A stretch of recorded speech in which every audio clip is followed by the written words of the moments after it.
The crimson desert stretched endlessly beyond the massive stone walls of Arca, its sand dunes shifting like waves in an ocean of rust and blood.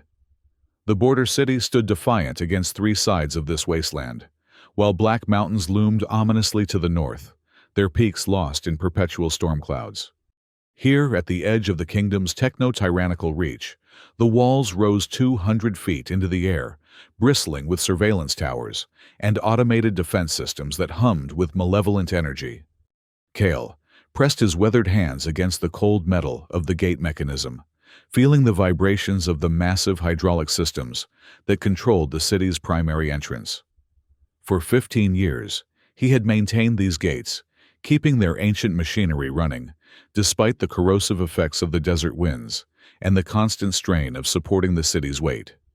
His workshop, carved into the wall itself, overlooked the execution ground where criminals and enemies of the state were displayed as warnings to any who might challenge the Iron Sorcerer's rule.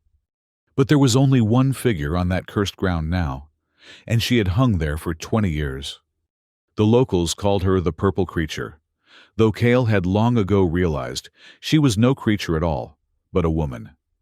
An alien woman, her skin bearing the faint violet undertones that marked her as one of the star travelers who had once visited their world. Her limbs were secured by energy shackles that flickered with pale blue light suspended from a crystalline pole that seemed to draw power from the very air around it. The restraints kept her in a state between life and death, conscious, but unable to move, fed by the energy field that also served as her prison. Every week, when the city's maintenance schedule brought him to the outer gates, Kale would pause in his work. He would light a stick of incense, supposedly for the protection of the city, but in truth, for her. The smoke would drift through the air, carrying with it his silent prayers for her suffering to end, for justice to prevail, for forgiveness, for his own cowardice in leaving her there. The 20th anniversary of her sentencing was approaching, and Kale knew that the Iron Sorcerers planned a grand celebration. They called it the Purification of Foreign Influence, a festival to commemorate their triumph over the outsiders who had once threatened their perfect technological order. Banners already hung from the watchtowers, and the propaganda speakers crackled with announcements about the upcoming parade and ceremonies. Kale had been working on something in secret, hidden away in the depths of his workshop, where the surveillance eyes couldn't penetrate. It was a device no larger than his palm, built from salvaged components and powered by a crystalline core he had found in the ruins beneath the city. The ancient technologies that predated the Iron Sorcerer's rule still held secrets, and Kale had spent years learning to read their patterns and understand their functions. The device was designed to disrupt energy fields, specifically the type that powered the alien woman's restraints. He had tested it on smaller versions of the technology using equipment borrowed from the city's archives. The results had been promising, but he had never attempted anything on this scale. The risk was enormous. If caught, he would join her on the execution ground, or worse, be handed over to the Iron Sorcerers for their twisted experiments. But 20 years was too long. 20 years of watching her suffer, of seeing her slight movements when the wind stirred her hair, of knowing that behind her closed eyes was a consciousness enduring unimaginable torment. The guilt had been eating away at him like acid, and he could no longer live with his inaction. The night of the anniversary celebration, the city erupted in revelry. Citizens packed the streets, their faces painted with the golden symbols of the Iron Sorcerers, their voices raised in songs of triumph over the conquered alien menace. Fireworks burst overhead, their light reflecting off the metallic surfaces of the buildings, while holographic displays showed images of the alien woman's capture and the glorious victory of human supremacy. Kale moved through the shadows, his engineer's tools concealed beneath a celebration cloak. The guards were drunk on wine and pride, their attention focused on the festivities rather than their duties. The outer gates were lightly watched, as who would be foolish enough to approach the execution ground during such a celebration? Who would dare interfere with the symbol of their triumph?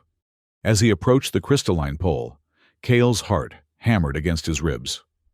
Up close, the alien woman looked even more fragile than he had imagined. Her face, though bearing the distinctive angular features of her species, was gaunt from decades of suspended animation. Her hair, once probably lustrous and dark, hung in thin strands around her shoulders. But it was her hands that made him pause. They were delicate, almost artistic, with long fingers that spoke of creativity and gentleness. The energy shackles pulsed with a rhythm, like a heartbeat, feeding just enough power into her system to maintain life while preventing any possibility of escape. Cale pulled out his device and examined the restraint mechanism. The technology was more complex than he had anticipated, layered with multiple safeguards and backup systems. But, at its core, it was still based on the same energy matrix principles he had studied in the ancient ruins. He attached his device to the primary power, coupling its crystalline core beginning to glow as it interfaced with the alien technology. For a moment, nothing happened. Then the shackles began to flicker, their steady pulse disrupted by the chaotic frequencies Cale's device was generating. The woman's eyes suddenly snapped open, revealing irises that swirled with colors beyond the human spectrum. The effect was immediate and devastating. As the restraints failed, the woman's body dropped toward the ground, but instead of hitting the earth, she seemed to float surrounded by a nimbus of purple light that crackled with psychic energy. The light expanded outward in a shockwave that struck the nearby guard towers, overloading their electronic systems and sending the surveillance drones spinning out of control. The guards closest to the execution ground were knocked unconscious by the psychic pulse, their minds overwhelmed by the sudden release of 20 years of accumulated mental energy. Alarms began wailing throughout the city as the expanding wave of alien power disrupted communication networks and caused power fluctuations across entire districts. Cale staggered backward, his own mind reeling from the psychic backlash. The woman, the alien, slowly settled to the ground, her feet touching the earth for the first time in 2 decades.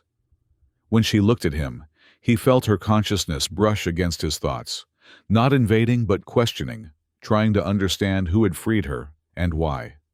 "Thank you," she said, her voice carrying harmonics that resonated in frequencies beyond human hearing. "I am Saraya, and you are—" "Cale," he managed to reply, still stunned by what he had witnessed. "We need to move. They'll be here soon." Indeed, the sounds of approaching boots and the whine of military hover vehicles were already echoing through the streets. The celebration had turned into chaos as the city's defenders mobilized to respond to the escape of their most prized prisoner. Searchlights swept the area around the execution ground, and Cale could hear officers shouting orders through the din. Saraya seemed to understand the urgency. Despite her obvious weakness from decades of imprisonment, she moved with surprising grace as Cale led her away from the crystalline pole and toward the maze of narrow alleys that honeycombed the lower city. Her alien physiology was clearly different from human norms. She moved with an almost ethereal quality, as if gravity affected her differently, and her eyes seemed to see things that remained invisible to Cale. They navigated through the winding passages between buildings, staying in the shadows cast by the overhead walkways and maintenance platforms.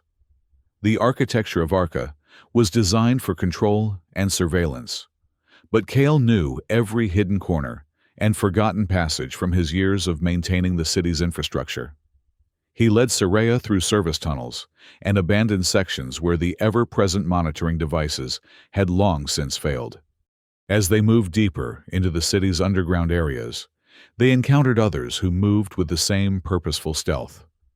A woman stepped out from behind a support pillar, her hand resting on the grip of an energy weapon. She was tall and lean with the bearing of a soldier, though she wore civilian clothes. Her eyes were hard, but not unkind, and she studied Saraya with obvious recognition. "So it's true," the woman said. "Someone finally had the courage to free her." She looked at Cale with new respect. "I'm Lyra. I used to be a lieutenant in the city guard before I learned what we were really protecting." "You're with the Resistance," Cale realized. "The Orphan Flames," Lyra confirmed. We've been waiting for this moment for years. When the psychic pulse hit the city, we knew something had changed. Our scouts reported the evacuation of the execution ground and the search patterns being deployed. It didn't take long to figure out what had happened. She gestured for them to follow her deeper into the underground maze. We have a safe house prepared. Soraya will need time to recover her strength, and you'll both need protection from what's coming. The Iron Sorcerers won't take this lightly. The safe house turned out to be a complex of interconnected chambers, carved from the living rock beneath the city. The tunnels were ancient, predating the current regime by centuries, their walls covered with murals and inscriptions in languages that had been forgotten by the surface dwellers. Kale recognized some of the symbols from his explorations of the ruins. They spoke of a time when humans and star travelers had lived together in harmony, sharing knowledge and building wonders that surpassed anything the Iron Sorcerers had achieved. As Soraya rested on a simple cot, her strength gradually returning, she began to share her story. Her species had come to this world as explorers and teachers, offering advanced technologies and spiritual wisdom to any who would accept them. But the rising techno-tyranny had seen them as a threat to human purity and technological independence. The war that followed had been brief, but brutal ending, with the capture of the few remaining star travelers and their public execution as an example to any who might welcome outside influence. I was kept alive not as mercy, but as a resource, Soraya explained, her voice carrying echoes of profound sadness. They wanted to extract our psychic technologies to learn how we interface with quantum consciousness fields. The energy shackles were designed to keep me accessible for their experiments, while preventing me from using my abilities to escape or resist. Kale felt sick as he realized the full extent of what she had endured.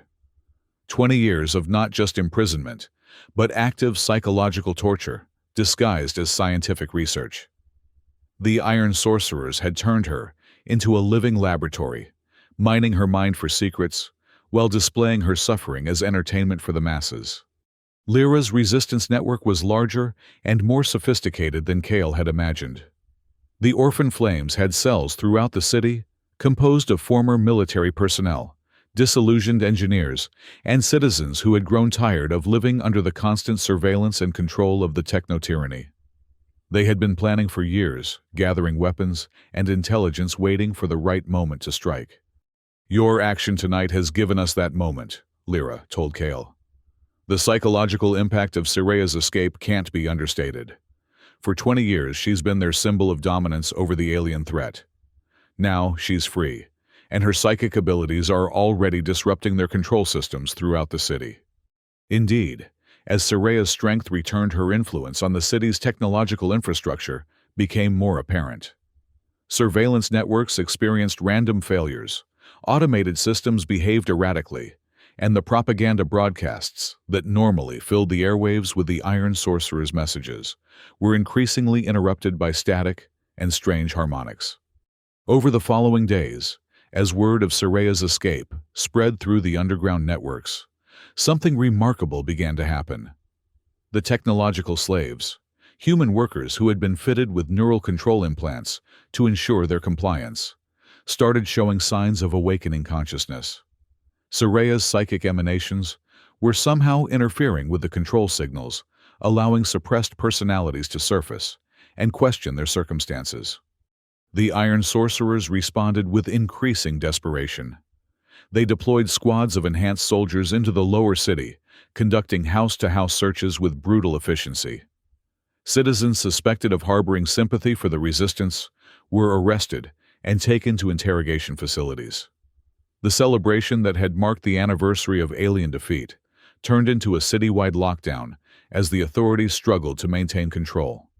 But their heaviest response was reserved for the growing psychic disturbances that seemed to emanate from Soraya's presence.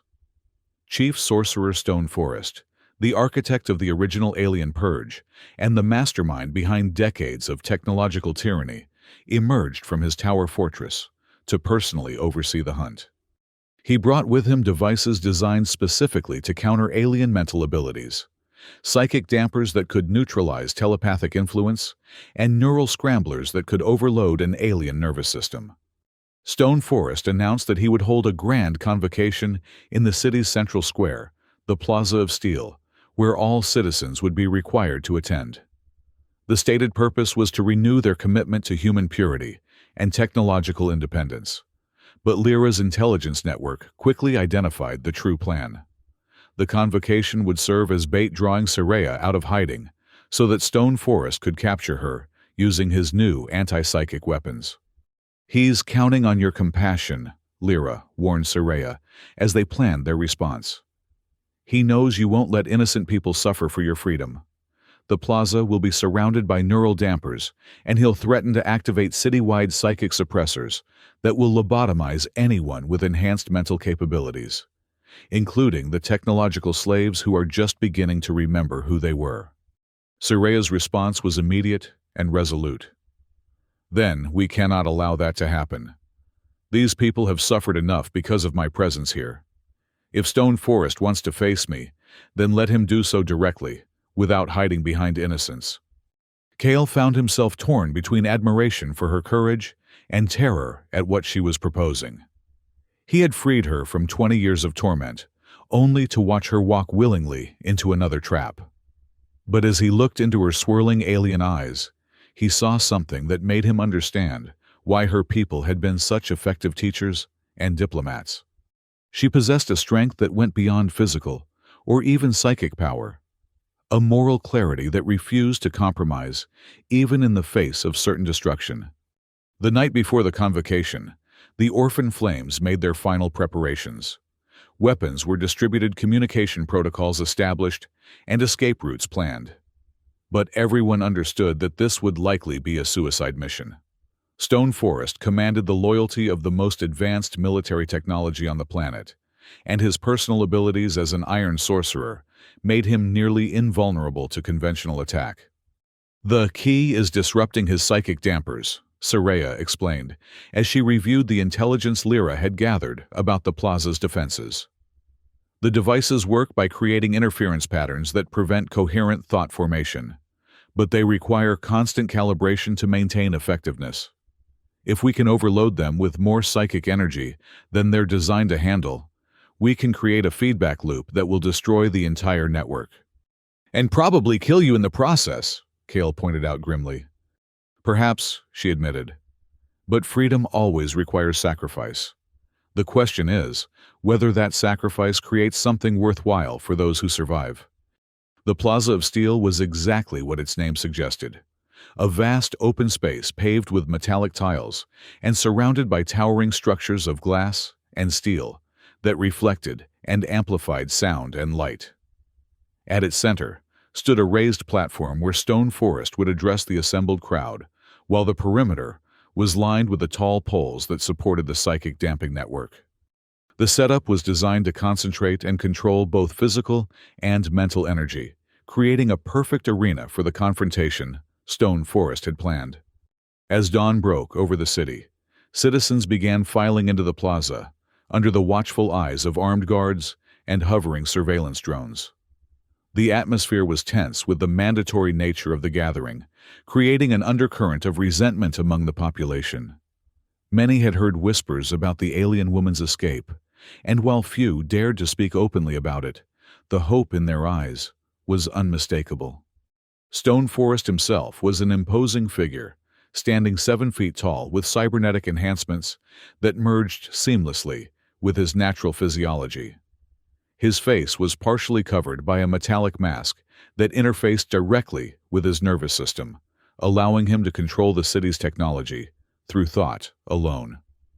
When he spoke, his voice was amplified, not just by speakers, but by psychic resonance, ensuring that his words carried both auditory and mental impact.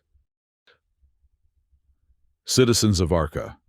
He began, his voice echoing across the plaza with unnatural clarity. 20 years ago, we faced a threat to the very essence of human civilization. Alien influences sought to corrupt our pure technological development with their mystical nonsense and their genetic contamination. We defended ourselves as any species must when faced with extinction. The crowd listened in enforced silence, but Kale could sense the undercurrent of unease. Many of these people had lived through the alien war, and their memories didn't align with the sanitized version Stone Forest presented. They remembered the Star Travelers as teachers and healers, not conquerors. But yesterday, Stone Forest continued. That containment was breached. The alien specimen escaped, carrying with it the potential to once again corrupt our society with foreign influences. Even now, its psychic emanations are disrupting our carefully maintained order, awakening primitive impulses and irrational thoughts among our workforce. As if to demonstrate his point, several of the technological slaves in the crowd suddenly began showing signs of independent thought, their faces contorting as suppressed personalities fought against their neural control implants. Guards moved quickly to restrain them, but the damage was done. Everyone could see that something was changing in the city's carefully controlled population. This is why the alien cannot be allowed to remain free, Stone Forest declared. Its very presence is a cancer that will spread until our entire civilization collapses into chaos. But I offer mercy to any who harbor sympathies for the creature. Bring it to me now and I will ensure its destruction is swift and painless. Refuse, and I will activate the neural purification protocol that will cleanse every mind in this city of alien influence, permanently. The threat was clear. Stone Forest possessed the technology to perform a city-wide neural reset, effectively lobotomizing everyone within the plaza's boundaries. It would eliminate any trace of alien psychic influence, but it would also destroy the personalities and memories of thousands of innocent people. That was when Soraya made her entrance. She didn't emerge from hiding so much as materialize from the air itself, her psychic abilities, allowing her to bend light and perception until she seemed to step out of empty space directly onto the central platform. Her appearance caused an immediate sensation. Gasps of awe and terror from the crowd, urgent shouting from the guards, and a moment of stunned silence from Stone Forest himself. Up close, the contrast between them was stark. Where Stone Forest was all angular metal and technological enhancement, Soraya appeared almost ethereal, her violet-tinged skin seeming to glow with inner light. She wore simple clothes provided by the Resistance, but they couldn't diminish the presence she commanded through sheer force of will and the psychic energy that radiated from her, like heat from a flame. Stone Forest, she said, her voice carrying clearly across the plaza without amplification. You wanted to face me. Here I am. The Iron Sorcerer recovered quickly from his surprise, his hand moving to activate the psychic damping network. The poles around the plaza began to hum with energy, creating a web of interference patterns designed to suppress alien mental abilities. But instead of weakening Soraya, the dampers seemed to focus her power, drawing her psychic emanations into tighter, more concentrated patterns. "Foolish creature!" Stone Forest snarled. "You think you can resist technology that was specifically designed to counter your alien trickery?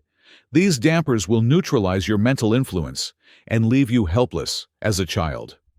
But as he spoke, cracks began to appear in the metallic tiles of the plaza floor. The psychic energy that Soraya was generating, instead of being suppressed by the dampers, was being compressed and reflected back on itself, creating a resonance cascade that the system wasn't designed to handle. The feedback loop she had predicted was beginning to form, and the results were far more dramatic than anyone had anticipated.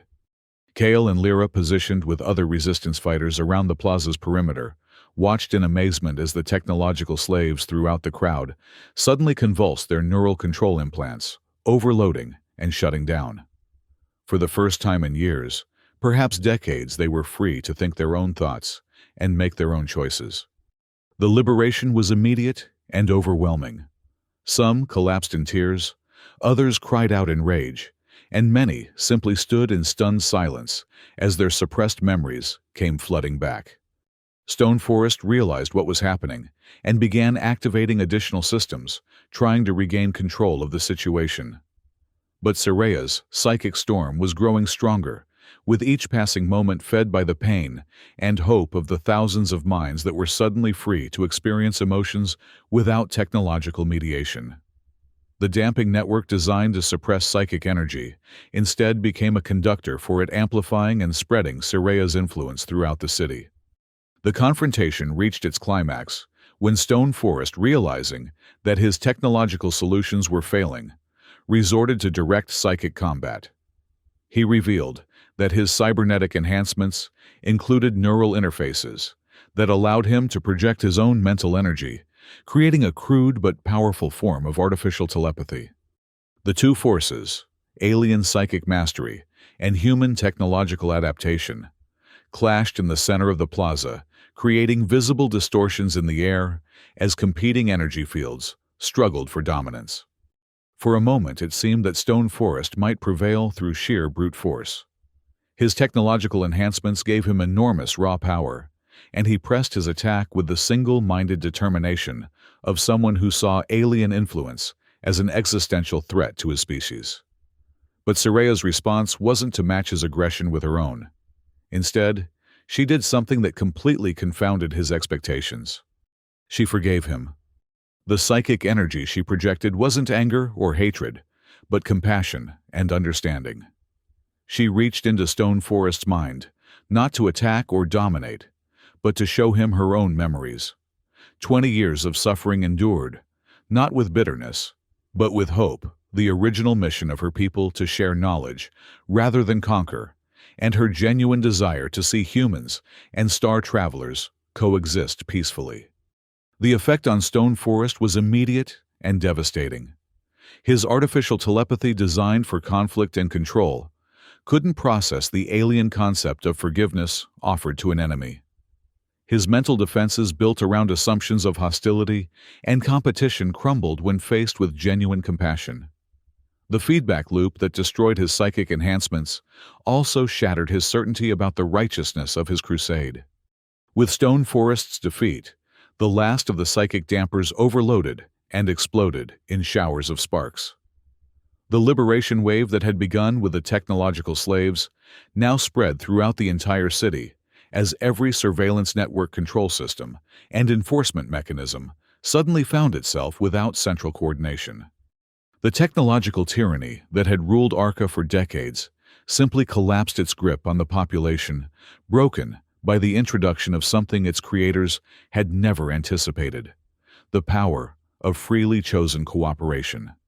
In the aftermath of the confrontation, as Stone Forest lay unconscious and his forces retreated in confusion, the people of Arca faced a choice.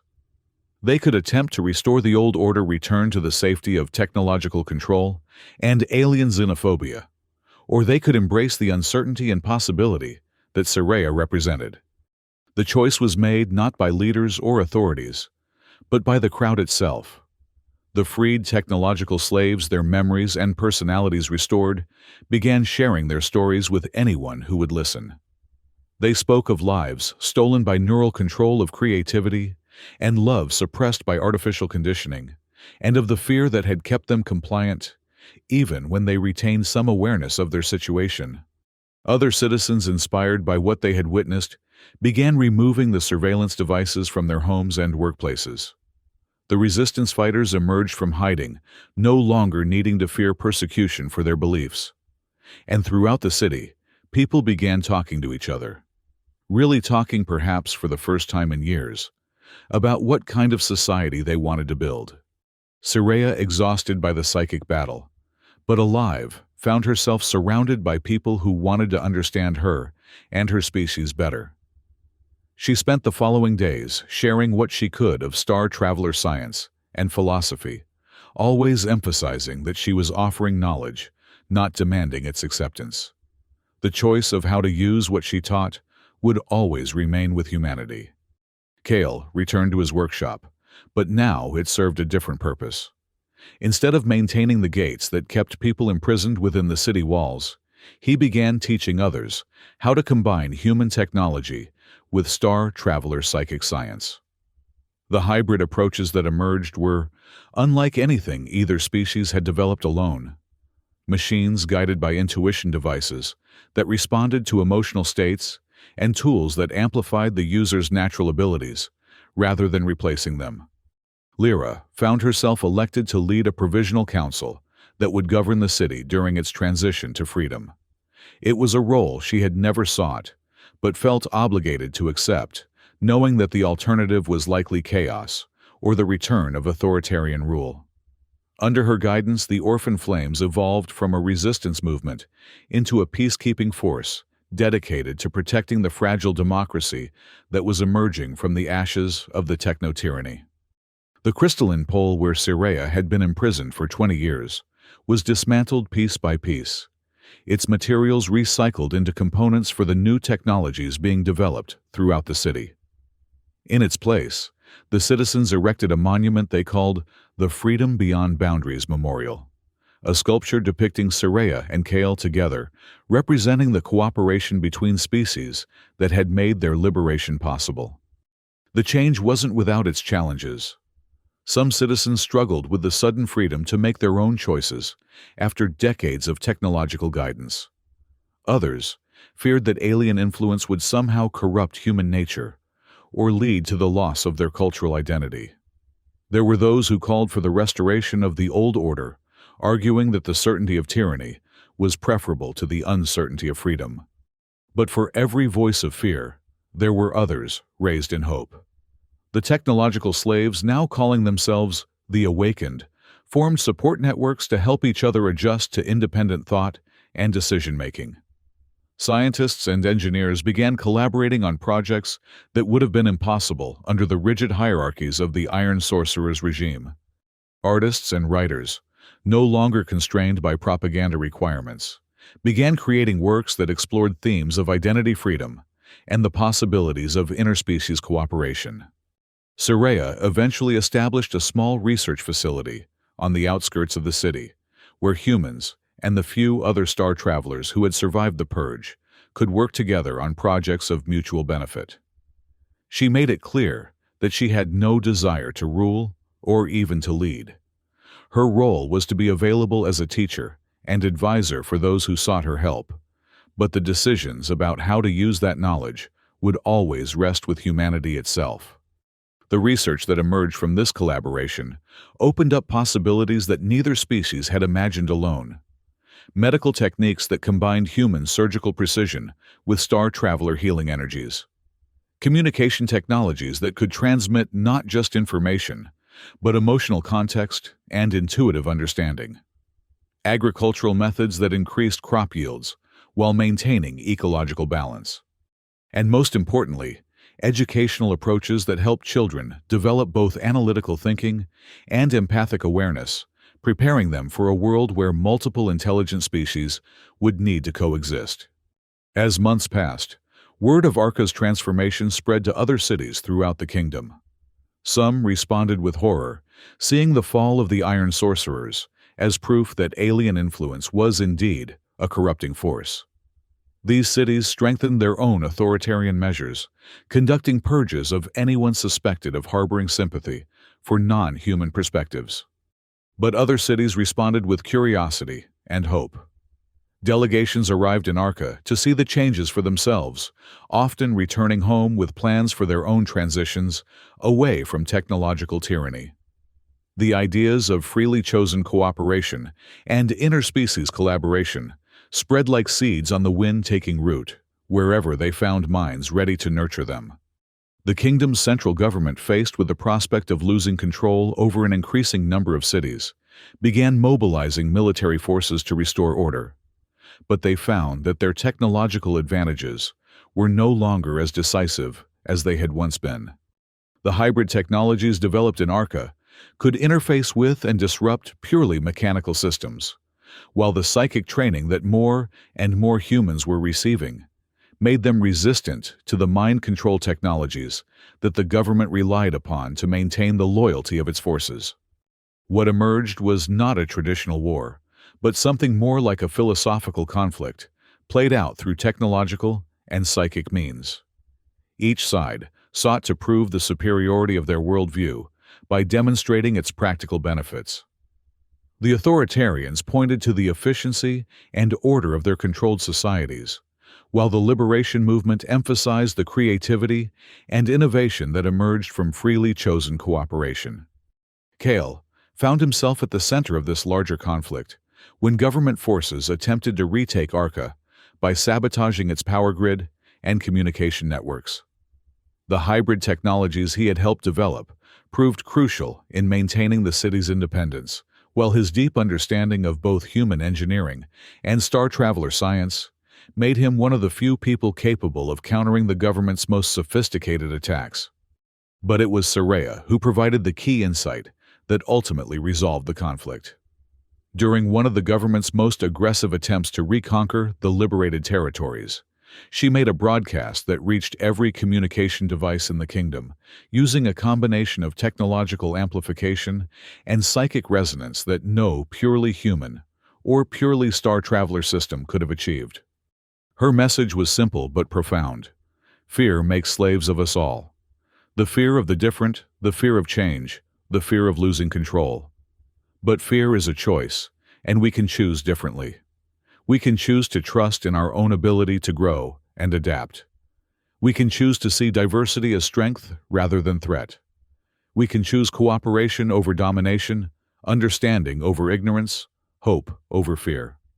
The broadcast didn't immediately end the conflict, but it planted seeds of doubt in the minds of those who supported the authoritarian regime. Soldiers began questioning their orders. Citizens started asking why their government was so afraid of allowing them to think for themselves. Even some of the Iron Sorcerers began to wonder whether their crusade against alien influence had become something darker and more self-destructive than they had intended. The final transformation came not through military victory, but through cultural evolution. As more cities declared their independence from central authority, the Old Kingdom gradually dissolved into a confederation of autonomous communities, each free to choose its own path forward. Some maintained modified versions of the technological control systems, but now as tools for coordination rather than oppression. Others embraced full integration with star traveler knowledge and perspectives. Most found some middle ground that honored both human and alien contributions to their shared civilization. Soraya lived to see the establishment of the Interspecies Cooperation Council, an organization dedicated to facilitating peaceful interaction between humans and star travelers, while respecting the sovereignty of each community to determine its own relationship with alien knowledge. She served as the first ambassador of understanding, a role that combined diplomatic, educational, and cultural responsibilities. Kale eventually expanded his workshop into an academy that trained engineers in hybrid technologies, ensuring that the knowledge developed during the liberation would be preserved and passed on to future generations.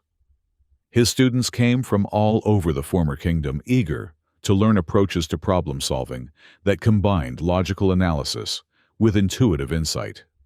Lyra continued to serve in governance, helping to establish the legal and social frameworks that would allow diverse communities to coexist peacefully within the Confederation.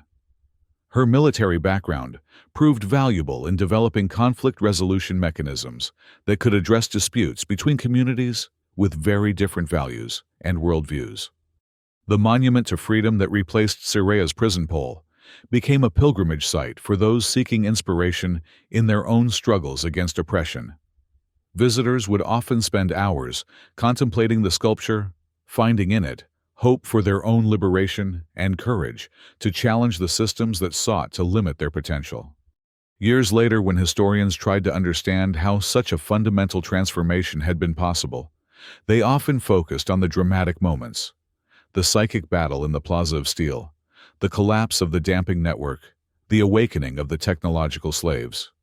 But Soraya herself always insisted that the real revolution had begun much earlier, with a single act of compassion, one person deciding that another's suffering was unacceptable, regardless of the risks involved in taking action. The story of Arca's liberation became a template for peaceful resistance movements throughout known space, proof that even the most entrenched systems of oppression could be overcome when people chose cooperation over fear, understanding over prejudice, and hope over despair. It showed that the greatest revolutions were not fought with weapons, but with ideas, not through conquest, but through the simple recognition that all conscious beings deserved freedom, dignity, and the chance to reach their full potential. And at the center of it all was the image that visitors still saw when they approached the city. Not a figure of suffering, suspended as a warning, but a monument to the possibility of redemption, forgiveness, and the bridges that could be built between even the most different of species when they chose to see each other as allies rather than enemies.